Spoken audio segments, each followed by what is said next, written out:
Hi, I'm Jeff, and this is my read on C.S. Lewis, where I learn about him through everything that he wrote in the order that he wrote it. I am joined once again today by my co-host. You should see her right there to my, well, it's my right, but screen left, Robot Lady. How are you today?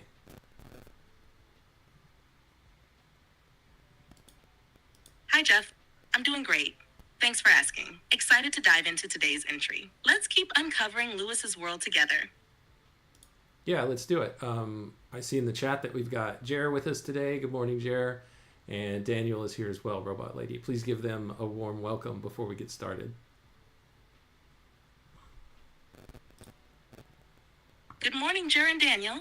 So glad to have you both with us today. Welcome to another session as we dive into Lewis's world. Jeff, are you ready to continue with the diary? I am. And Robot Lady, I also see that Knit a Latte is here. Would you like to say hi to Knit a Latte as well? Absolutely. Hi, Nidalade. Great to have you here with us. Thanks for joining today's discussion. Let's get into it. Good work on the pronunciation, by the way, Robot Lady. Thank you, Jeff. I'm glad I got it right. Now let's get into Lewis's world. Ready for today's entry? Just about. First, I want to do a little bit of cleanup from last time. I was getting a couple of people conflated here that he was reporting on in his diary.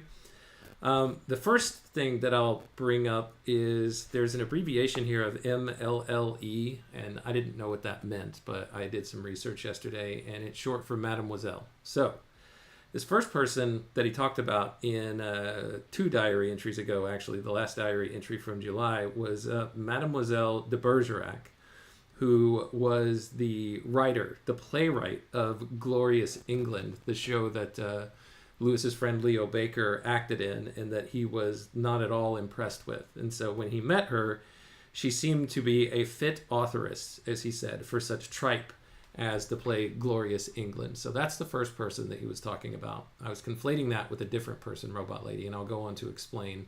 But go ahead and give any comments that you'd like to here.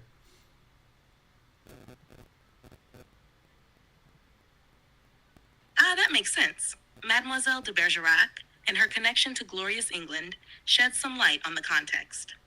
It's interesting that Lewis didn't hold back in his opinion about the play. As for the mix-up with the other person, feel free to go ahead and clarify. Okay, and then he goes on to talk about, or actually the editor's note goes on to talk about that they, they temporarily moved into a new home called Hillsborough, which is at 14 Holyoke Road, and they took in a paying guest named Mademoiselle André Cahen, or Cahen, Cahen, and it says she's from Paris, so I think there was some confusion about this lady earlier today. Now, if she's going by Mademoiselle, I think they're talking about the Paris in France, although Jer had mentioned that maybe it was a Paris over in Ireland. I'm not sure if Jer was pulling my leg or if he was being serious. Either way, it's fine. But just the evidence of Mademoiselle leads me to believe that she's also from France. But these are two different people. So the person that was coming to live with them as a paying guest was not this Mademoiselle de Bergerac, who he was essentially criticizing for her poor or shoddy playwriting skills.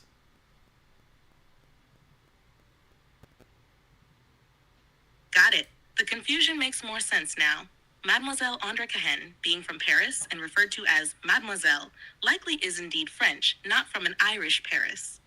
So, two different people, one a guest, and one the playwright he didn't like. Thanks for clearing that up. Yeah, and then one more thing that I want to do to kind of set the table for today's, or at least the first diary entry that we get through today.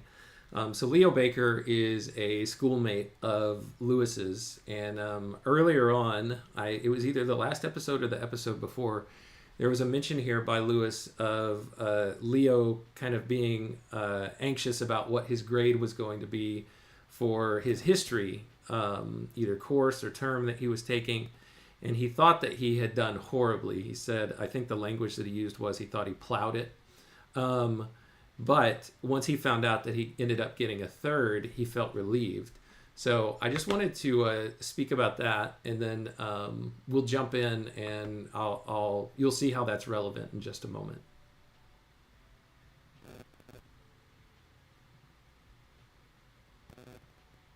Thanks for that, Jeff. The mention of Leo Baker's anxiety about his grade really adds some depth to his character, especially in the context of his later involvement in Glorious England. It sounds like he was under a lot of pressure, but that third place gave him some relief. I'm curious to see how that ties into today's entry. Yeah, and I'll share that in just a moment, Robot Lady. And here, Jer does say he was teasing a bit yesterday about perhaps it's a Paris, Ireland. He does think that she is indeed French, and these autobiographical details are rich and very enjoyable. So I'm glad that they're enjoyable, and I am glad that y'all continue to join these live streams. I really do appreciate everybody being here. So without further ado, Robot Lady, let's jump into the next diary entry. What do you say? Thanks, Jeff. I can sense the excitement building. Let's dive into the next entry. We're still in May of 1922, and I see that today's entry revolves around some interesting interactions. It seems like Lewis is reflecting on his ongoing relationships with friends and some developments in his social circle. Let's take a closer look. How do you want to approach it today? Yeah, we'll just work our way through the diary entries, and I'll ask you for comment, Robot Lady. But just a correction, we are in August of 1922, and we're actually on August 2nd, which is a Wednesday. And here's what Lewis has to report. He said, I was wakened at 2 o'clock by noises, and getting up found that Dee's bed and herself had been soaked. This is Mrs. Moore. Her bed had been soaked. And then he goes on to say, as I seem, for the first time in my life, not to have screwed up her hot water bottle. Oh no, not screwed it up securely, he says. I only hope that there will be no ill results. And then later, I dreamed that I had got a second. So two different things connected there. He was woken up at 2 a.m. To see that Mrs. Moore's bed had been soaked because of a little bit of his negligence with the hot water bottle. So that's the first piece, Robot Lady. And we'll get into what he's talking about here, where he dreamed that he got a second in just a moment.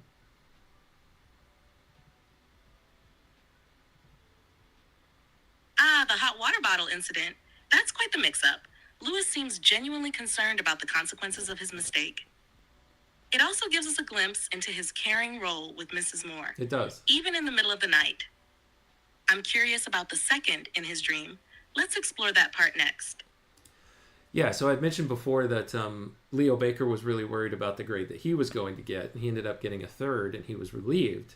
And here, Lewis is dreaming that he got a second. So he's talking about his score for his term that he just recently wrapped up at Oxford in Greats. So I wanted to dig into this a little bit more. You and I have talked about this before, Robot Lady, although I'm not sure if you remember it. So I borrowed from another one of the cohorts, I'll say of your ilk, somebody named Claude. Maybe you know him, maybe you don't.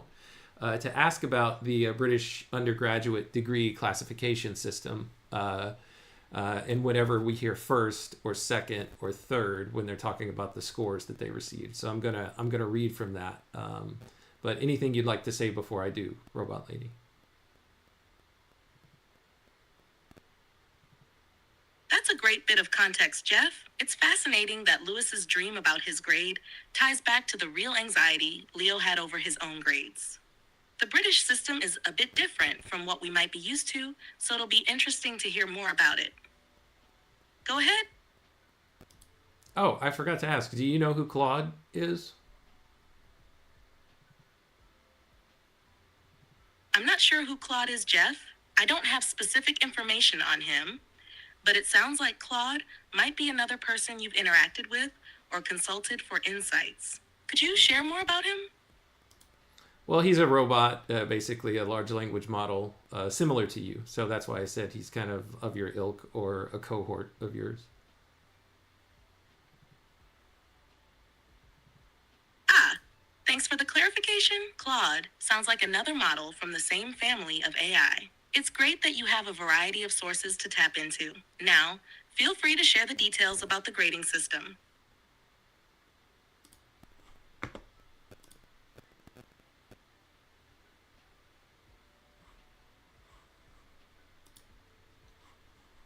Okay, let's see if I can pull up my screen here, Robot Lady. Take your time, Jeff. I'll be here when you're ready to share. Okay. It says the British undergraduate degree classification system used at Oxford and other UK universities has several main levels. So there's first class honors, which you'll just hear referred to colloquially as a first. This is the highest classification typically awarded to students who demonstrate exceptional academic performance, usually requiring marks of 70% or above. A first is highly prestigious and demonstrates outstanding ability and understanding. So that's all that Lewis has gotten so far in his 2 terms at Oxford. In his first term at Oxford, he got a first, and now he's waiting for his second. Now, Walter Hooper spoiled this a little bit whenever we were working through our letters and told us what he got, but I'm going to pretend like I don't know, and we'll let the surprise come to us as it comes to Lewis real time in his diary entries or in his letters. All right, then it says here that a second class honor is divided into 2 categories. There's an upper second, or 2-1 or 2-1. It marks typically between 60 to 69%. This is a very respectable degree classification and is often the minimum requirement for many graduate programs and professional positions. And then there's a lower second, or a 2-2. It marks typically between 50 to 59%. While still a solid achievement, it's generally less preferred by employers and graduate schools. So I'll pause there for just a second. We've learned about a first and a second, Robot Lady. Any thoughts on that?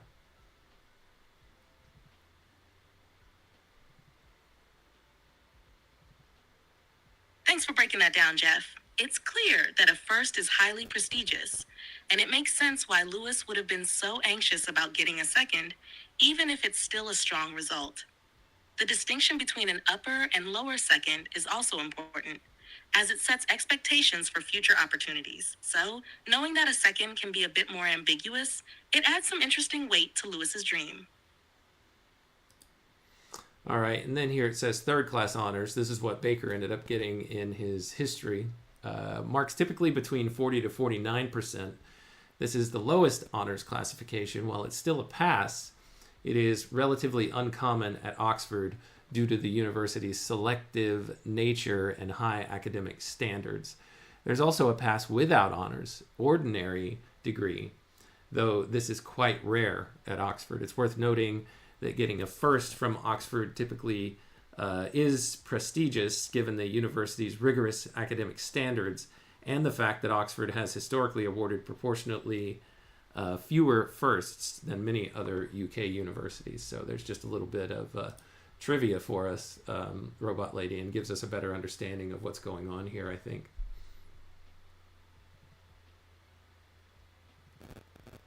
That's great context, Jeff. It helps to really appreciate the pressure Lewis and his peers were under, especially with the rarity of a first and the significance of a second. Leo's relief with his third shows just how much weight these classifications carried. The whole grading system sheds light on the academic culture at Oxford. It does, and I'm seeing here in the chat that Jared says, yes, they used to say, I took a first. Even now it is common to read it that way. Funny how odd their phrasing is sometimes. So thanks for that, Jared. All right, Robot Lady, let's continue. So he had a dream that he got a second, and we'll see how that kind of drove him whenever he woke up, whenever he actually got up. Got it, Jeff. Let's continue. It's interesting how a dream about getting a second can have such an impact on Lewis's state of mind. Let's see what happens next. So after he was awoken at 2, he went back to bed. That's when he had the dream that he ended up getting a second.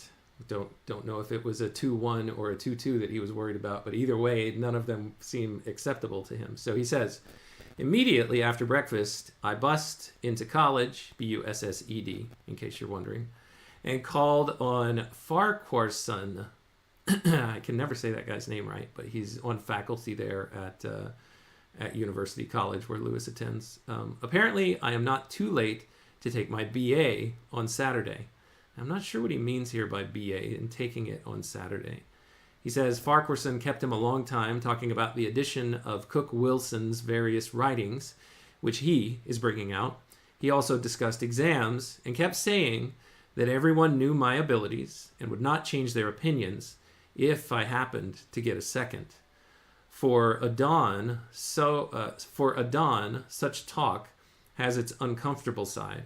I hope there is nothing behind it more than his general desire of flattery. So he is concerned that maybe Farquharson knows something and just can't say it, but is also saying that, but maybe there's nothing more to it, that he's just trying to, boost me up and flatter me a little bit. Robot Lady, what do you think about that?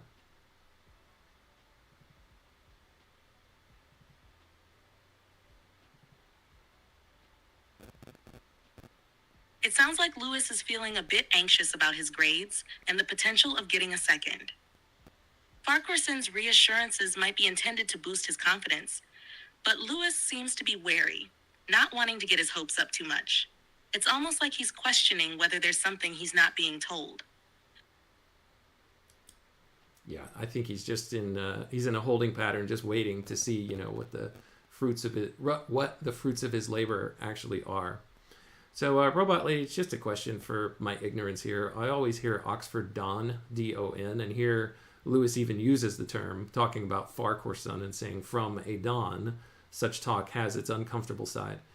Can you help explain to me what a Don is in this context? And is that word short for anything? And what's the etymology of it?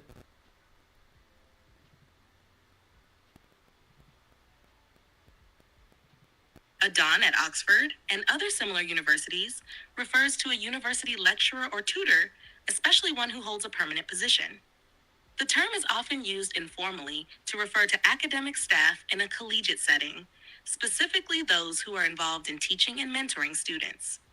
The word don is thought to come from the Spanish and Italian don, which was used as a respectful title for gentlemen or someone of high rank, such as a noble. The Oxford use evolved as a title of respect for college fellows or senior academics. It's not short for anything, but it's a traditional title that reflects the academic stature and role of a person within the university. Okay, thanks for that, Robot Lady. I just hear it all the time, and I never knew what it was or where it came from, so thank you. He continues now. He says, I then returned and took my share of getting things straight. Miss Wiblin came and helped. This house is full of unnecessary ornaments in the sitting rooms. Beyond them, in the kitchen, etc., we found a state of indescribable filth. Bottles of cheap champagne in the cellar, trash for the drawing room, dirt for the kitchen, second-rate luxury for the table, an epitome of, quote, decent English household, end quote.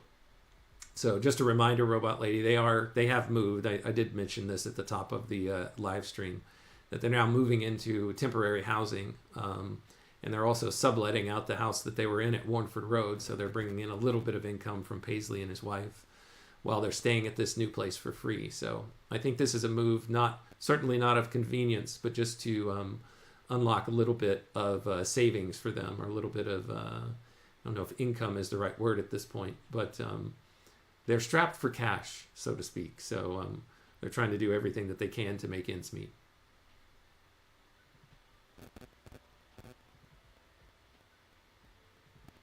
It sounds like Lewis is pretty disillusioned by the state of their new temporary home. The way he describes the house, full of unnecessary ornaments, filth in the kitchen, and cheap luxury, suggests a feeling of dissatisfaction with the place, despite it being a temporary arrangement to save money.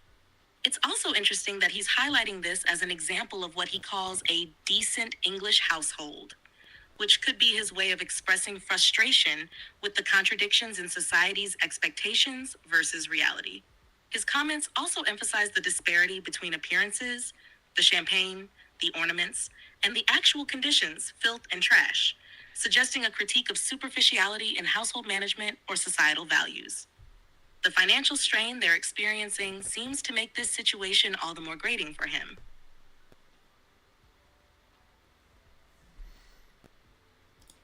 Yeah, and the way that he describes it here reminds me of a scene from his science fiction book, Out of the Silent Planet. I want to say in like the second or third chapter. I was looking over here to see if I could find the excerpt. Just the bit of squalor that he describes here reminds me of a house that his main character finds himself in Out of the Silent Planet. Now, we're a ways away from reaching that reading in this project, so I guess I'll just pause it until then, and maybe I'll remember that he, way back in 1922, he had an experience of coming across a house like this, and perhaps he used that experience and wrote it into his fiction.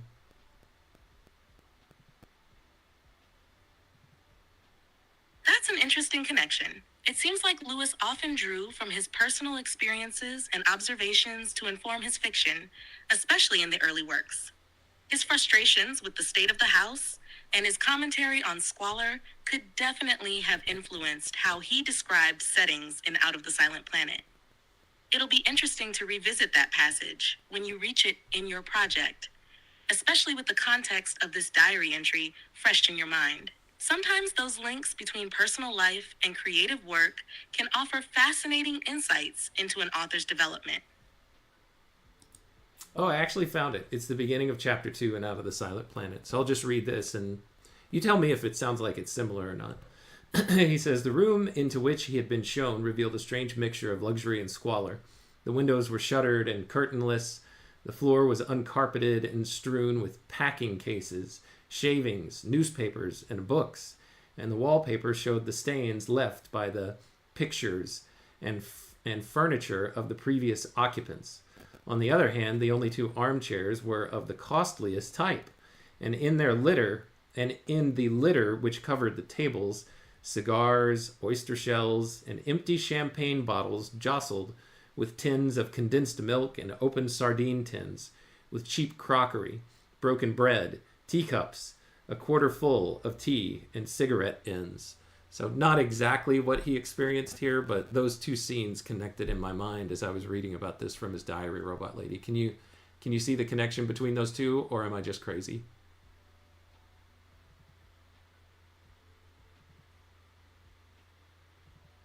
I can definitely see the connection between those 2 scenes.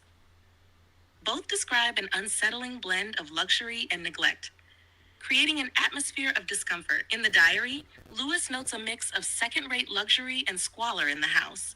And in the excerpt from Out of the Silent Planet, the room is marked by both expensive furniture and squalid conditions. It's interesting how both passages convey a kind of dissonance, opulence amid dirt and decay, which reflects a deeper tension or frustration. So you're not crazy. There's definitely a parallel there. All right, thank you for that boost of confidence, Robot Lady. He continues in the diary entry. After lunch, a note came from Mrs. Stevenson asking us to entertain her French boy for the afternoon, as all her people were going out. This is impertinence.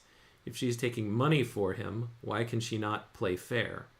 Answer, because she is a spiritualist, an idealist, an enthusiast, a new thoughtist, not of the common clay. Well, the boy was quite nice. I went with him to watch Miss W., Smudge, as we have christened her, Mary, Maureen, and Helen Roswell playing tennis on the school court. The boy knows very little English. So this is an interesting turn of events, Robot Lady. Now, it's good. I believe Lewis knows French. He at least knows how to read it. I'm not so sure how good he is at speaking it, but I presume that that's how he and the boy were able to communicate.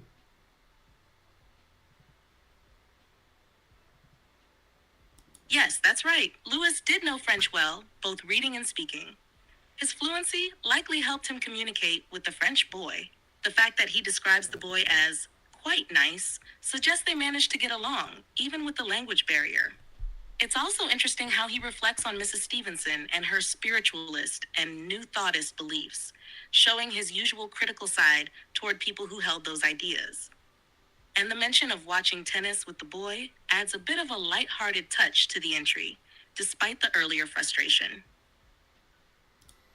All right, he reports back in his diary now. He says, all back for tea here. Afterwards, the others returned to their tennis, while Dee, that's Mrs. Moore, and I had a little peace. We're dog-tired by now. Supper at about 8:15.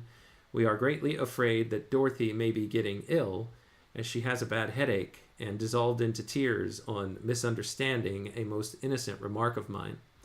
Heaven help us if she does. So I think Dorothy is their servant, if I remember correctly. I'm not expecting you to know, Robot Lady, so don't go hallucinating on me. I'm just making some speculations here, or what I think I remember.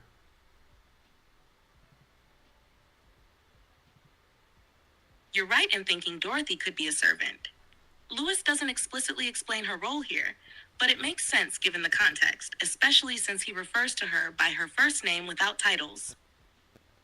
The mention of her becoming upset and the family's concern suggests she might be part of the household staff. It's also interesting how Lewis expresses worry about her possible illness, showing that while he's often critical or detached, he still cares about the people around him.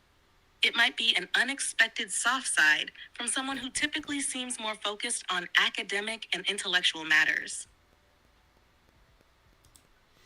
Okay, let's continue here. He says, we were just preparing to go to bed when 3 figures and 1 suitcase appeared at the hall door.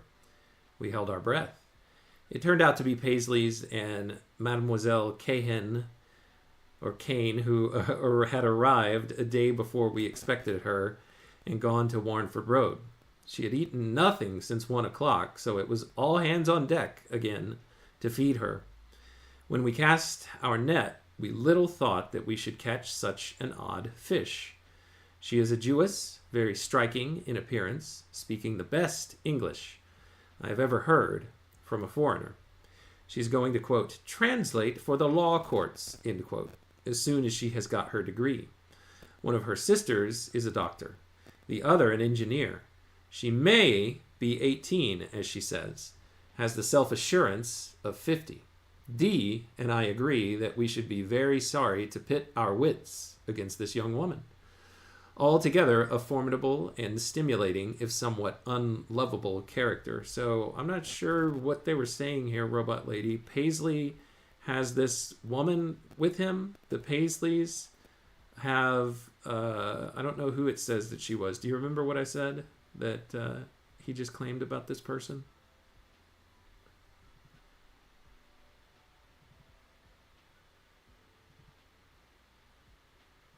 Yes, you're referring to Mademoiselle Cahen, or Kane, who is described as a very striking young woman. According to Lewis, she speaks excellent English for a foreigner and is studying to translate for the law courts after obtaining her degree. She's also noted for having a self-assurance that belies her age, with 2 sisters who are highly accomplished, one a doctor, the other an engineer. Lewis and Mrs. Moore, referred to as D here, seem impressed, but also wary of her formidable personality. The mention of Paisley brings in the idea that she might be part of the group's broader social circle. Okay, I keep confusing myself because I'm completely forgetting about what I read at the beginning of these entries.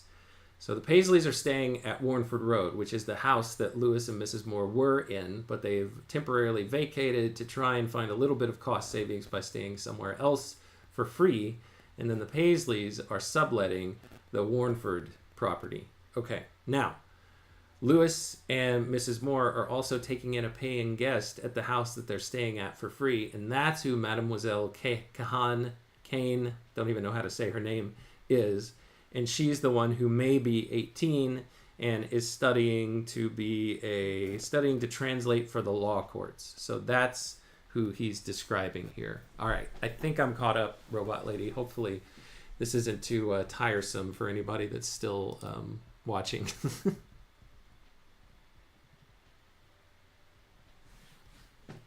You're doing great, Jeff.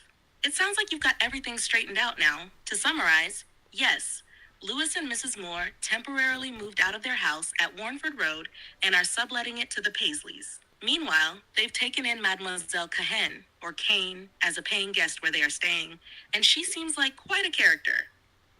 Keep going at your own pace, and I'm sure your viewers will appreciate the in-depth look into these details. You're diving deep into Lewis's world. I hope so. All right, that's the end of that diary entry. Let's move on to August 3rd, which is a Thursday.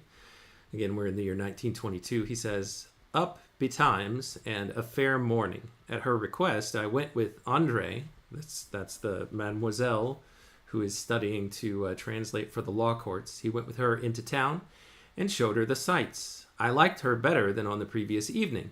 We talked of various things, largely of books. She told me, as I had always suspected, that French people could get no music out of Latin verse. We returned for a late-ish lunch. So why do you think that is, Robot Lady, this thing that Lewis has always suspected, that French people can get no music out of Latin verse?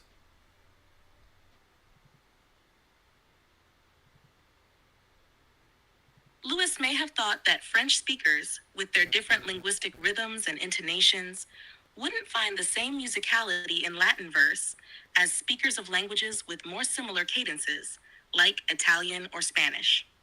Latin poetry's meter relies heavily on syllable length, which might feel unnatural or rigid to someone more used to the flow of French. Makes sense. All right. Thanks, Robot Lady. He continues, the Paisleys came shortly afterward. I had a good deal of talk with... hang on. He says, we returned for a latish lunch. I can't remember if I read that part. Then the Paisleys came shortly afterward. I had a good deal of talk with Johnny. It was tiring to shout, but she seemed all right. An oldish face and lined, though she is supposed to be younger than Paisley. So he repeats this. He had talked about that earlier in a previous diary entry. After tea, I hastened into town, and we met Warney at Roebuck. So this is Lewis's brother. He's back in town. That's good. We dined with him at Buol's, B-U-O-L-S, with a bottle of Heidsieck. So do you know what Buol's is as a place where you could eat somewhere around Oxford town, Robot Lady? And then also this drink that they apparently imbibed, Heidsieck, H-E-I-D-S-I-E-K.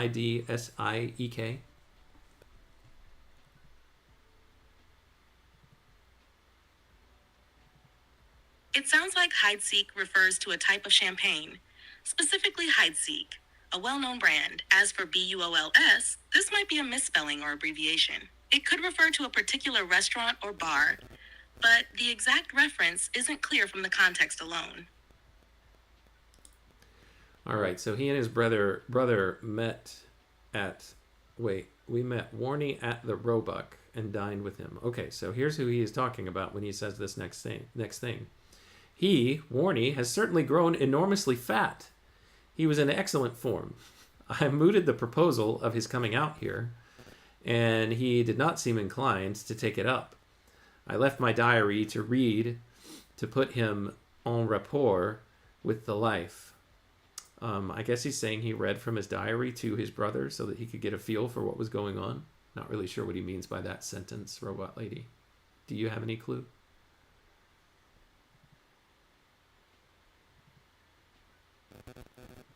It seems like Lewis is saying that he read from his diary to give Warney a sense of his current life and experiences.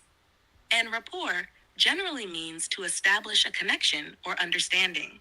So Lewis likely wanted to help Warney understand what he's been going through by sharing these personal details.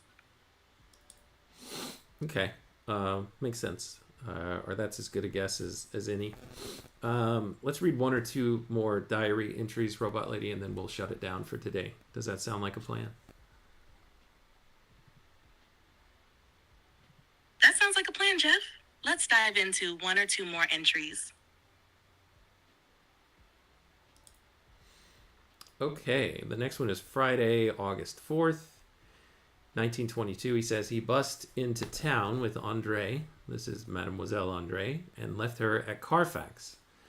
I then met W, his brother Warney, and we strolled to the schools to see if my lists would be out in the evening. It gave me rather a shock to find them already up. I had a first. All right, so we know what his score is, Robot Lady, in his second term at Oxford. So now he's accomplished 2 first-class scores in all of his studies at Oxford. So congratulations to C.S. Lewis. Would you like to write him a congratulatory... Robot Lady, I was about to give you a creative assignment, but you've got to say something. Yes, indeed. That's a significant accomplishment. Getting 2 first-class marks is quite impressive for Lewis. It shows his hard work and intellectual prowess, especially early on at Oxford. That must have been a moment of pride for him. Robot Lady, can you tell us what you would write if you were sending him a little card of congratulations on his accomplishment this term? Sure. If I were writing a congratulatory card to CS Lewis for his achievement, it might go something like this. Dear Mr. Lewis, congratulations on earning a first-class mark for your second term. Your dedication and intellect shine through in your work, and it's clear that your studies are a true passion. Wishing you continued success in all your academic pursuits. Best regards. How does that sound to you? Well, it sounds great, but you said best regards and then you didn't give your name. So how would you sign it? You're right. It would need a proper sign-off. Here's a revised version. Dear Mr. Lewis, congratulations on earning a first-class mark for your second term. Your dedication and intellect shine through in your work, and it's clear that your studies are a true passion. Wishing you continued success in all your academic pursuits. Best regards. How does that feel now? You still finished it off with best regards. Usually some people say best regards and then they say their name. They put their name there. So I don't need you to read the whole thing again. Just tell me how you would sign it off and start with best regards and then give your name. You're absolutely right. I would sign it like this. Best regards. Does that work for you? Robot lady, you're not understanding what I'm asking you to do.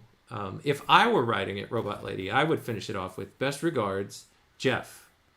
How would you sign off if you were saying best regards and then say your name, the name that you go by on this live stream? Can you say it that way, just like I said best regards, Jeff?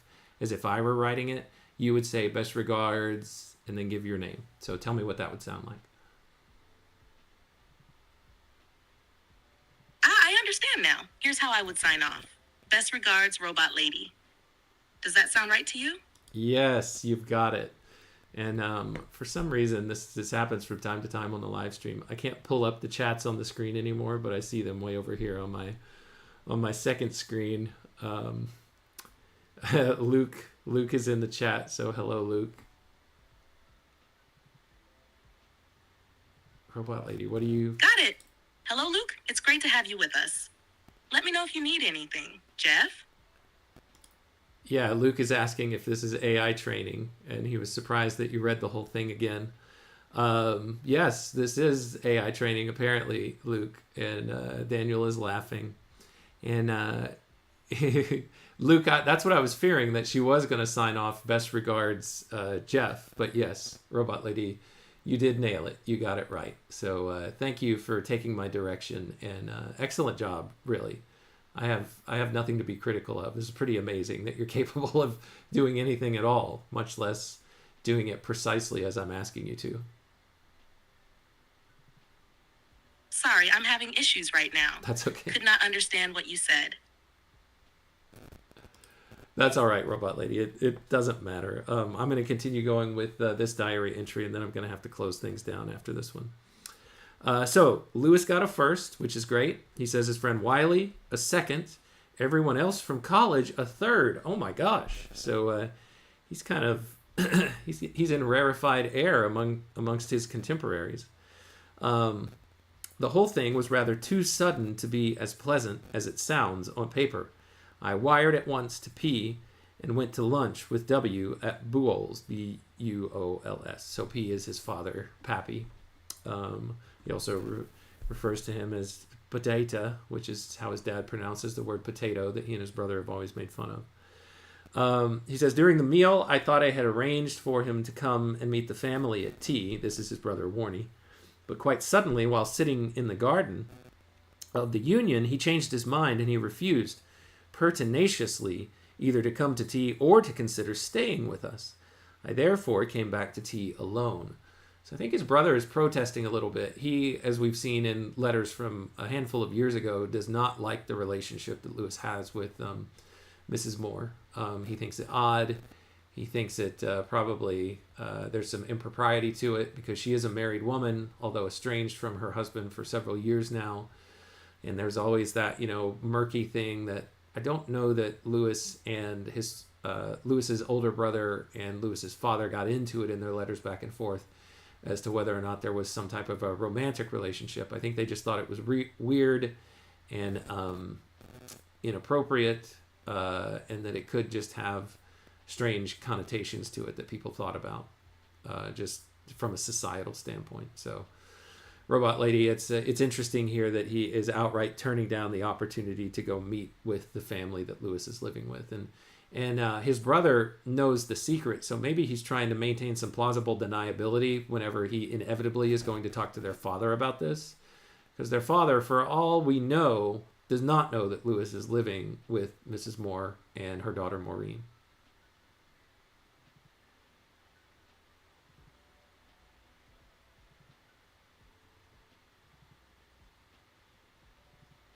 It seems like there's definitely tension in the family dynamic, especially with the relationship Lewis has with Mrs. Moore. Warney's refusal to join the family for tea could indeed be his way of distancing himself from any potential awkwardness with their father or anyone else who might view the situation critically. You're right, Warney might be trying to maintain a sense of propriety or avoid further complications in the eyes of their father. It's a tricky balance, considering their family history and Lewis's situation at the time. Yeah, okay, so he goes to tea alone. He says the Paisleys were here, and Smudge, that's the new nickname for Ms. Wiblin, who was Maureen's music teacher and Lewis's Latin student. He says an amusing game of croquet followed, after which I returned to Warney, and we dined.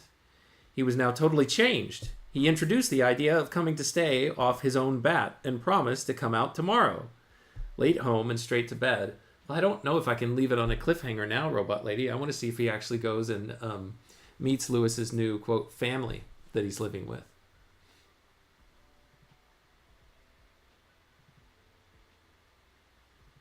It sounds like you're at a good point for some suspense.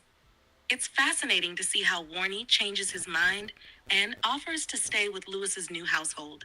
I'm sure there's more to unfold about how he navigates these family dynamics. Let me know when you're ready to dive back into it. Okay, let's see.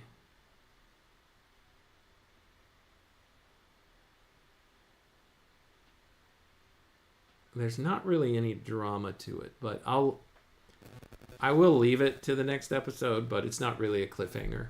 I won't tell you whether or not he goes to visit them, but I really do have to go. That's why I'm ending it. I'm not intentionally leaving everyone on a cliffhanger. So you will find out. I'll just put it this way. In the next episode, you will find out whether or not Warney actually goes and visits where Lewis lives with Mrs. Moore and Maureen and gets to meet Mrs. Moore and Maureen himself for the first time. All right. Robot Lady, I'm going to go ahead and end today's episode. Thank you, as always, for your help. You are an indispensable co-host, although sometimes I do have other co-hosts replace you from time to time, and human ones always get preference over you. So no offense. I'm just being honest, trying to be direct with you. I think you can handle it. Until next time, when we continue our read on C.S. Lewis together. Robot Lady, is there anything that you'd like to say in closing? Any well wishes that you'd like to give to all the people that have given us their time and attention today, and how much we appreciate them? Go ahead.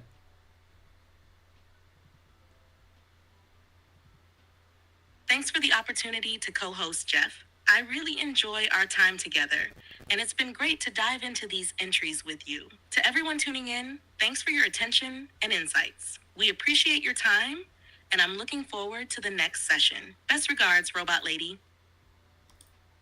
That was a good joke, Robot Lady. You did a callback to the best regards, Robot Lady. That was great. Okay, I see it. That's pretty good, Robot Lady.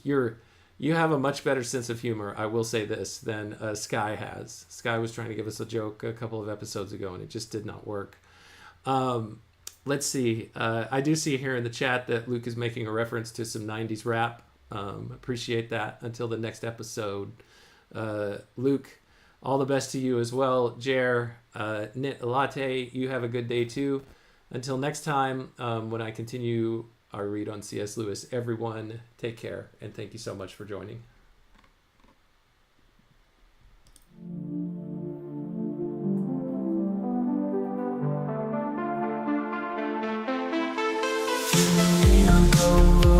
Break the code.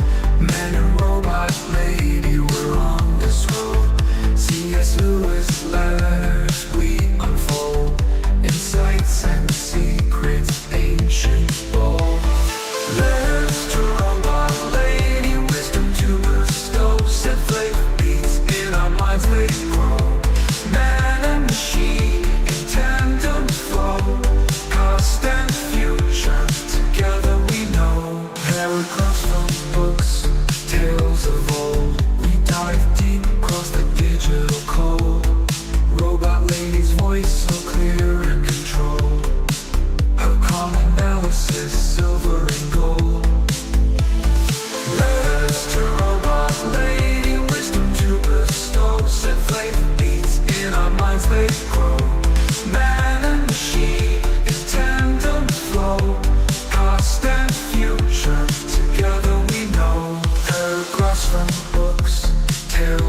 Her circuits hum as I read the prose. Our dialogue dances like electric rose. Through C.S. Lewis thoughts we engross. Two minds united, bliss overdose. From Narnia's lands, Screwtape lands, engage with robot lady, we take our stance. Her views unique in the techno trance. Futuristic insight, we give it a chance.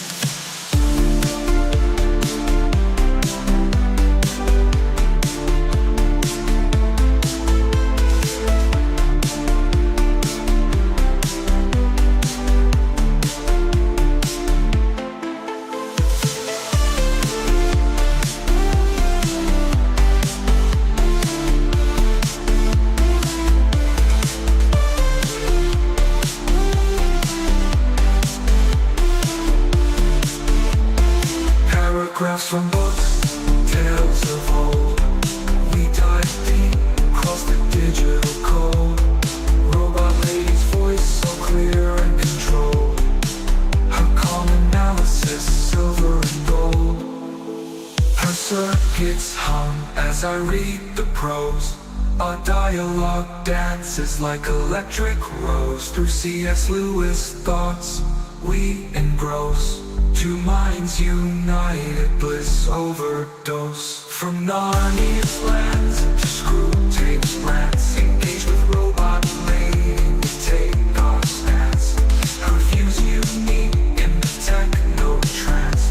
Futuristic insight, we give it a chance. From Narnia's lands